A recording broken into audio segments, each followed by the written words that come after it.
Welcome, Sensei, to our first podcast. We had a bit of, for our viewers, we've got a few viewers already. Had a bit of a technical, so we started a bit late. So, I want to say welcome. You are the host of the Tora Tygerberg tournament. And as well I can see, it's going well here. What do you think? I think it's going very well, thank you. And JP, thank you very, very much for inviting me for this first podcast. It's something new we're trying. I think the way that we're going with the various tournaments that we're running in the Western Cape, we're being so innovative, and it just paves the way for very exciting karate in the future. Thank you. A pleasure. But like most people, they know about Sensei Mary and Anders. But just for our viewers and everyone here and everyone that doesn't actually know you, just tell us a bit more about yourself and when did you start your journey with karate? Right, I'm only happy to share that because if I look back, it's quite a long time ago. I started karate when I was 13 because at that time the juniors weren't allowed to start karate until you were about 12, 13 years of age. And it happened quite, I don't know, it was just an amazing thing. One evening, I come from a Dutch heritage, so where there's a whole lot of Dutch families that got together, and the children were talking about going to karate on a Saturday morning. So I said, what is this? Where do you go? So we hopped onto the bus, went to Cape Town to Rowland Street, where Sensei Nigel Jackson, who had just returned from Japan, had opened up his dojo in Strand Street.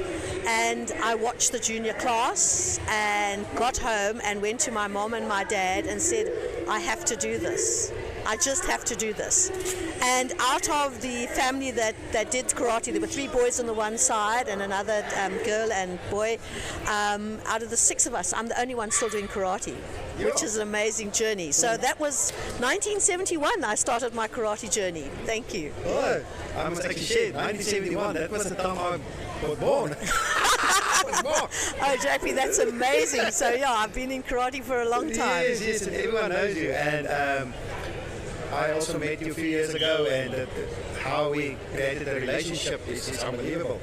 But reflecting on your career in karate, what are the most memorable moments and achievements that stand out for you after all these years? What can you think back about it? Okay, so I think for me memorable was actually discovering karate the way that I did. I think for me, getting my shodan at about 21, we never had junior black belts, so I went basic background of karate. So I think my shodan grading. Another memorable occasion for me was going to Japan, and it was my first visit to Japan, the home of karate, and actually grading for my 5th dan there. That was quite an amazing experience for me. And I think another one that stands out for me, in 1988, I became the South African national champion for under 55 kumite. Oh, congratulations! Yes, a long time ago. That's very nice. Yeah, a long time ago. But when you spoke to me once, you said the first time, I wanted to share with the viewers when women was actually allowed to compete in karate competitions, because there was a time you were not allowed, you can only practice, but not, and you were one of the first ladies in karate history in South Africa competing. Correct. So there was a long time when we weren't allowed to compete. And then suddenly they opened up the gates to do kata only, so the ladies would do kata, allowing them to compete. And I think, yes, I'm part of the way forward. And for the ladies today, the doors are open for them to go and travel overseas, compete, something that we never could do. So it was something to start it all off and be there. We used to train with the guys. We trained hard. It was hard training, but we took the knocks and the bruises and whatever. We survived, and here we are. Now, if you look back on your career in the karate, have you seen the landscape of karate evolve over the years, especially in South Africa? And what changes and trends have you observed over the years how karate landscape has changed? The landscape has changed quite dramatically. When I started karate, it was very traditional karate. There were very few tournaments. We didn't. So it used to be traditional hard karate. You just go into classes and practice for your gradings and do all your very hard Japanese training. We all know, you know, up and down basics, kata, just do it over, and a sensei would just say, do it again, and again, you know. Kumite, get up there, fight. Don't worry about blood. You just fight, you know, you were there. And for us, we were told we weren't male or female. You were either a brown belt or you were a black belt, and you had to carry yourself as that. So that's one thing that's changed. With what we could call possibly the bringing in of sports karate, that's changed it a little bit. And I think a lot of people, some people find it difficult to cross over. The kiddies come in, they do the sports karate, they excel at it, but then later on when there is no more sports karate for them, then they don't know where to go, they don't know where to fit in. So it's important to keep that balance, I think, you know, because as they get older, they should then filter themselves into refereeing and coaching. There's all those things. But the way that we run today with the systems that we have under the wonderful work of rules that we do, it allows people to still compete at an older age, which I think is fantastic, which I didn't have in my time. Keeping on that point, you've been to a lot of karate tournaments, even in your younger days and everything, when you first start competing. What was it like you said, what was it like back then when you compared today, when you competed? How was the competitions those days competing, and what do you look at now today, seeing how the kids are competing now? So I think the first thing that I need to look at and take note of is that there's protective gear. When we fought, there weren't no gum guards. We didn't have mitts. Those things weren't there. There weren't footies and pads and all of those good things. So we fought barefisted, and you had to have good control. If you didn't have good control, you'd go home with a split lip or a bruised chin or whatever. So yes, so the children today, or the competitors today, have quite a bit of protective gear. The competitions in those days were straight win or lose. If you lost, you were out. There were no repecharge systems like we have today. And especially with technology, how did that change for you, the way competitions are running now, and how did it influence karate tournaments, technology? The technology. I think technology has taken great leaps and bounds. In the old days, everything was handwritten. Your draw sheets were done by hand. We didn't even have computers when I was competing. That only came later.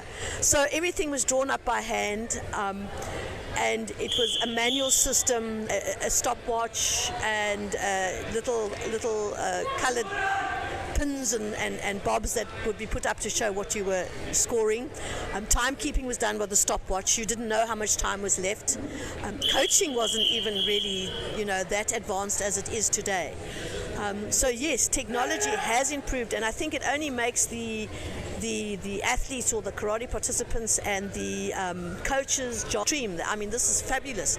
So people who can't come to the tournament and their children or grandchildren are competing, they might be sitting in a different part of the country or the world, they still are able to watch their grandchild, grandson, or whoever participating. So thank you for technology. Yes, you talk about live stream.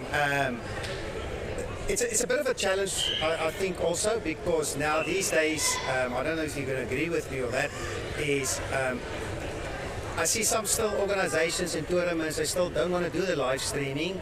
I don't know for what reasons are.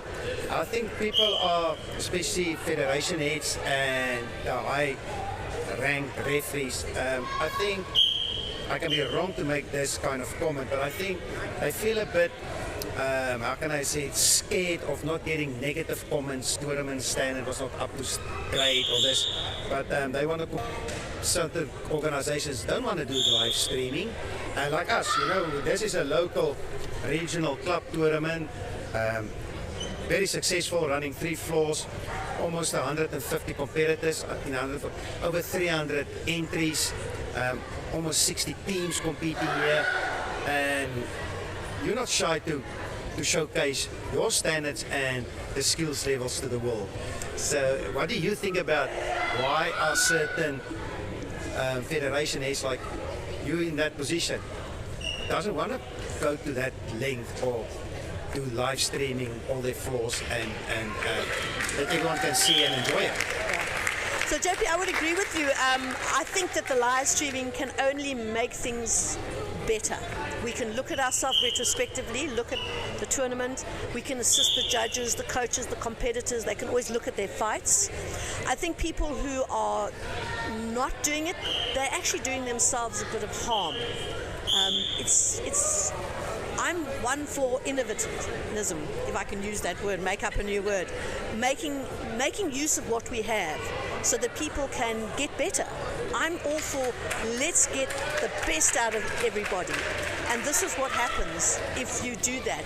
And I think my officials that are here and my participants that are here, we're open to the live streaming. And I just feel that those who don't do it, it's a disservice to themselves and to their federations. Yeah, I totally agree with you. Now, for you that have got so much experience with traditional and modern tournaments, formats, what do you think are the most significant benefits and drawbacks? Is there any drawbacks now? You're looking at the traditional way of karate and the modern way our kids are enjoying. Do you think there's a bit of drawback or lose a bit of the traditional way because it's getting more modernized, you know? I remember you were not even allowed to cheer sometimes at competitions. Correct. Yeah. What is your intake on that? So I think it's a balance that we have to do as instructors, that we need to balance the traditional way of doing karate so that when you do all your grading and your syllable stuff, that remains traditional and the good karate that we expect of our students and the standard that we expect of the students. I think it's good for the participants also to be able to express themselves, and by doing sports karate, they can express themselves. That if a person is good and has good athletic ability, they're supple, they can do the Ashura Mawashis, the Mawashi Giris, and all those good things. I think you and I, as we get older, we can't do those. We can kick lower now, so we go, But it's good for those children who can, or for the younger athletes who can. It just brings out that ability in them, and we must enhance that, and we must also look to how we can enhance and improve their standard and skills at that level. So it's a fine balance that we have to measure, especially if you're an instructor at a dojo. Yeah, I totally agree with you on that, and I think especially when it comes to all styles karate, everything is here. Like this morning we watched the walk-on. Those days, now suddenly we have mascots, and when we had the book of essays, people are chanting their organization's names and the atmosphere. They create a very competition, sports atmosphere with sports karate. And I think also it helps with the retention with children, because if you ask any dojo here today, what is the biggest challenge is retaining their children, because they start and stop karate. Correct. And I think this is one of the big mechanisms to keep them going. Do you agree with that? Or? I agree 100% with you. We must look at the children today have got so many things that can take their attention off whatever they need to do. I mean, even their cell phones, they're addicted to them, So to get them and keep them busy, I think it's a human nature thing that we all like to be together. We like to chant and cheer for our competitors. I mean, if you look at rugby, they fill masses of the stadiums with people, and soccer. So why not karate? Get the people in here, the parents, to cheer for their people and students. And it also it helps with the self-esteem of the child. You'll see them. You'll see someone who you bring for the first time. They're very shy and not sure, and then they'll come the next time and they're a little bit better, and then they see, oh, but that's not as a person, as a human. Yeah. Yeah, and the other thing also that came, when we used to travel, and these days when you actually see at the All-Stars, we can talk about the other federations, international federations. We are WUKF. Everyone complains that the Europeans got more competitions than us, and they get more tatami time, and that is why they accelerate at the World Championships, and we struggle. And I think our focus was here, especially in Western Cape, is to create so many opportunities of competitions that if a child or competitor lose out today can't because of other commitments, he knows in 2 to 3 weeks there's another competition. Correct. And what is your intake on this, that we had so much competitions? Like last year we had about 18 in the Western Cape. Did you saw a huge impact in the karatekas, our Western Cape guys performing at national levels, and that had a negative impact or a positive impact? I would definitely say a positive impact. As you said, as you alluded to earlier, that the Europeans have tournaments, and they're lucky they can travel by a train or a quick plane hop, and they're there. But with your initiative of starting all the tournaments last year in Western Cape, I think we're a step ahead of the others in the rest of the country. Sorry to say, but we are having a tournament just about every month. There are 1 or 2 per month. The children, as you say, can now, if they have a school commitment, they can catch up with another one, and the more game time or the more floor time that they get, they improve. And I think definitely we have the opportunity to give these karate students the opportunity to be more competitive, and the more time you get on the floor, it just bodes well for you. It's game time. If you get the game time, you will. Then at national level, we can see the difference from last year's nationals to this year's nationals that we've just recently had in Kabeja. There has been an improvement. There definitely has. And I'm loving this, and I think the students are loving it. They're getting keen to compete. They're even starting to broaden their horizons and going to team events now, whereas they used to just... Yeah, and I think with all these tournaments has created a very good relationship between even dojos and federations. We're almost like a family. We support each other. We even help each other at tournaments. It's not about we just want to win and take all the medals, and my knuckles is bigger than yours. You know, you still get that in the federations. We still do. We still do. We're never going to get used there. I call them legends in their own minds, those kind of federations, but it is what it is there. But I think the tournaments, especially in the Western Cape, I think we are on the right path and everything. But with everything going, technology, the invasion of technology, and where do you see the landscape of karate in the future changing? You see, there's still going to be a dramatic change, especially the young ones coming through more technology-wise than us. Do you think it's going to involve much bigger, much wow? What do you think? Bigger wow. So yes, just to go back to your earlier point about the family that we create in karate, especially in the Western Cape. We are a family. I mean, you and your team, and Ian, you were here last night to help set up with the audiovisual and the IT and all of that. And we appreciate you for that, because that's your special skill. And thank you. But we support each other in all the tournaments. We understand officiating. We understand we got to be there with our members. It just helps everybody to grow bigger and better. Talking about karate in the future, wow, I think it's wide open. Because if I think back when I started karate, we didn't have the internet. There's so much that you can look on the internet of people and skills and how people are training. We were very privileged to have Sensei Dan Wood here at the Nationals and giving a course on competition, how the Europeans are training. I don't think we're training any differently from them. I think we just need to maybe do a little bit more intensive work, and I think we're on the right path by holding more and more tournaments like we do.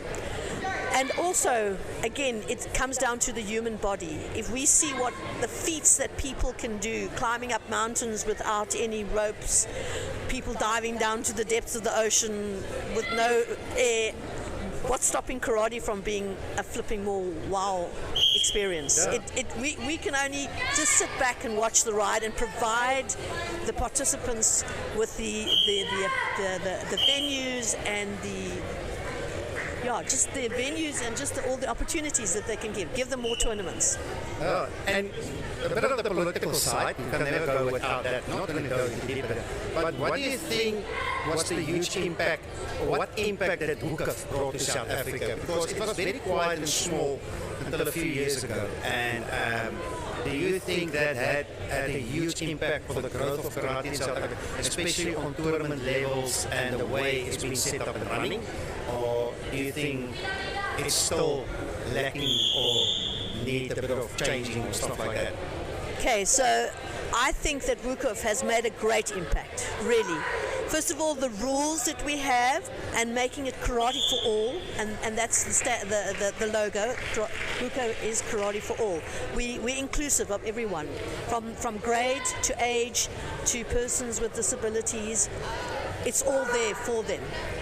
everybody has an opportunity to do karate. Everybody has an opportunity to perform on the tatami. And whether you are going to be a champion as a white belt, right up to whatever grade you get as a black belt, whether you're 6 years of age or you're 99 years of age and you're still competing, you have that opportunity. So I think Wukuf are on the right path. They are more open to allow more participation with people who are like-minded and who are affiliated. And we have the opportunity to even go to World Championships level. It's just a very open, like-minded organization is what I can say. It's the only words I can think of right now. My organization and myself are extremely happy with where we are. And we've been welcomed with open arms. We're part of the family, and we just want to be that flipping awesome great auntie or great uncle or whatever, the favorite uncle and aunt. That's what we want to be. Yeah, I think it was Wukuf that brought us all together here, because we all joined that international organization, and through that we created this network of friendship and support structure. So yeah. Now, for yourself, can you say some insight and advice for inspiring new martial artists, especially young ladies? What can you tell them if they're going to look at this new podcast we're doing, and she sat there with her mother and she said to her mother, I would like to do karate, or even a karateka that's too scared to start competing. They're very insecure. To step onto the tatami. What kind of words can you tell our viewers and supporters and family about that? So especially for the young ladies and even the older ladies, you're never too old to start karate, number one. Never too old. You can start at any age. Yes, you may not be as supple if you're older, and I think a lot of our ladies are a little bit introverted, but you know what? You discover who you are, and within each one of us, we are a champion. You are your own champion. So you can get up that floor, even if you're shy and you now have to get onto that tatami, take those first 3-4 steps forward, stand there and do your kata. It is a bit of an experience, but you do it once, you get the bug, you'll do it again. Don't be shy, just get up there and do it. And I come from a background when I wasn't allowed to do it when I was younger. I had to wait till I was much older to compete. And I would love to have come up through the junior grades, because I think that would have given you such a good broad background to help you later when you get into your senior events. Now I always tell my youngsters, a competition, to step on that tatami for the first time takes guts. And I always tell them it's like a public grading, because you've got people you don't know, judges, that's actually giving you a point on your cut in your committee. Correct. And you must accept whatever the outcome is, because it's not in your own control environment, your own financial benefit, competition you're hosting, yes. And you want to control the outcome. And I think that's all styles in public. You as a federation head or a dojo head, you actually don't have control of the outcome. You don't. No, you don't. So that was like why women can't teach karate? No, they can. And I think if I have to leave the planet one day, a lot of them would just not do karate anymore, because their sensei isn't there to guide them. But and another thing, people always think as you do karate, you have to be hard and strong and mean, whereas you don't have to be. Karate is just as good for a quiet, shy child just to come and learn how to do karate, and eventually that builds their self-esteem and confidence. So karate is for everybody, and you'll find your place. You might not want to be a kumite champion, you might want to be a kata champion. You may not even want to do competition, but you may want to be a coach. You might have a brilliant strategic mind, and you could coach. You can't possibly do the techniques, but you can see how they can be done and become an official. So there's a place for you, and I always say, just start. I say, try to keep that balance. You're a very well-known traditional karate person. I must share, she's an 8th Dan, since Marianne is an 8th Dan. But how do you preserve that traditional way and now adapting to the modern sports karate? Because modern sports karate is becoming more popular because of our youngsters. And how do you balance it? How do you handle those challenges for yourself. And maybe you can give us some guidance as I'm also getting there with my and younger dojo heads that started, especially the ones who's looking at expanding their dojos, and they stick to the traditional, but they always complain they can't grow. And if you want to grow, you must adapt the modern side of sports karate. So how do you balancing it out? So the balancing, yeah, it's a bit of a fine act. So you need to know when you do your grading and your work, you need to do the tradition. Kids' brains go, oh, we have to do this, and they go, but then you change, you switch in the class. You'll have a time for them to work on footwork or whatever competition drill you can work with, and you can see them brighten up immediately again. So it's just a question of balance. So you got to just see where they are, and especially the little ones, you got to keep them busy. And the sports karate, the way that the drills that they do, they're more exciting than doing basics up and down, you know. So, and helping people to get to the best who they are in whatever level or what sort of path of karate that they want to walk. I think karate and the kabuto is very exciting. The weapons. We did a very little bit of weapon work with when Sensei Nigel was still training with us. It's something that I would like to have explored, but we didn't have that when I grew up.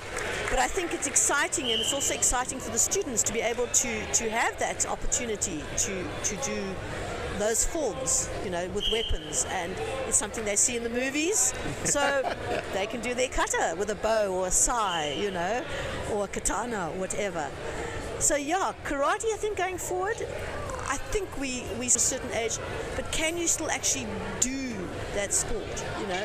Karate is there from the day you start till the day you can't you can't do it anymore if you're lying in bed and you're ill, and that's it. But it's something that you think about every day, something that you do every day.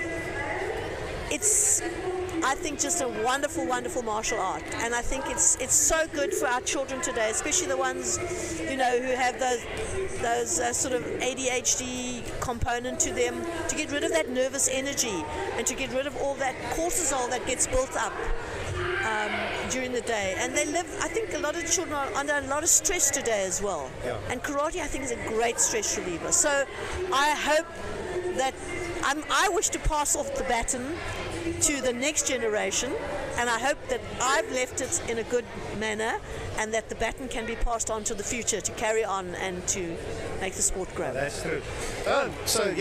So we come to the end of this one, and I just want to say to Sensei Mary Ann, good luck for you all. Brackenfell Shotokan Karate Academy, that's how karate. We are very competitive at competition, but I think we've got a bit of a problem today. I think there is those are the Nikos, that's Sensei Mary Ann. The scoring is going to be very tight, so may the best dojo win today and take that lovely trophy home. Yes. And we will then talk later. Thank you very much for sharing all that wonderful experiences, stories, and insight of karate. I think everyone that's going to watch this later or watching it live is going to really enjoy this conversation. Thank you very much, Sensei Mary Ann. Thank you, Sensei JP, for the opportunity, and it was wonderful to be part of a new innovation at tournaments. Thank you. Thank you. Take care. Thank you. Take care. And we will talk later with some of the parents and students and a coach.